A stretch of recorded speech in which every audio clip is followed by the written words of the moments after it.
আমরা লিডার ঠিকভাবে তৈরি করতে পারি নাই। লিডার মুহাম্মদ সাল্লাল্লাহু আলাইহি ওয়াসাল্লাম ছিল শ্রেষ্ঠ লিডার, এই জন্য ওই সময়ের জামানাটা ছিল সবচেয়ে সেরা। আর আমরা এখন যে লিডারগুলো পাইছি তারা আমাদেরকে ঠিক রাস্তায় যাওয়ার জন্য যেইভাবে আমাদেরকে কাজ করতে করা উচিত সেই অনুযায়ী কোনো রকমের সাজেশন দেয় না।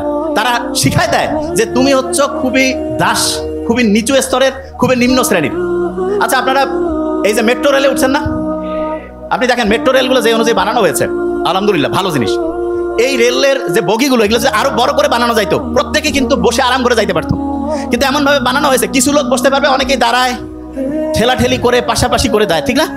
এবং অনেক মানুষজন বলে যে না আমাদের দেশে এত লোক কেমন করে সুবিধা দিবে। আপনি শুনলে অবাক হবেন, সবচেয়ে বেশি লোক যে জায়গায় আছে সেইখানে সবচেয়ে বেশি সুবিধা দেওয়া সম্ভব। তার মানে ঢাকা শহরের লোক সবচেয়ে বেশি, ঢাকা শহরের সবচেয়ে বেশি সুবিধা দেওয়া সম্ভব। কি কারণে? কারণ যত বেশি লোক হয় তত প্রত্যেকের কাছ থেকে অল্প অল্প টাকা নিলে হিউজ পরিমাণ টাকা হয়। কিন্তু এটা হচ্ছে না কেন? কারণ এখানে যারা লিডারশিপে আছে তারা নিজেরাই টাকাগুলো চুরি বাটপারি করে বিদেশে পাঠায়, অ্যাকাউন্টে ভর্তি করে, জনগণের যে সুযোগ সুবিধা সেটা আস্তে আস্তে নষ্ট হয়ে যায়।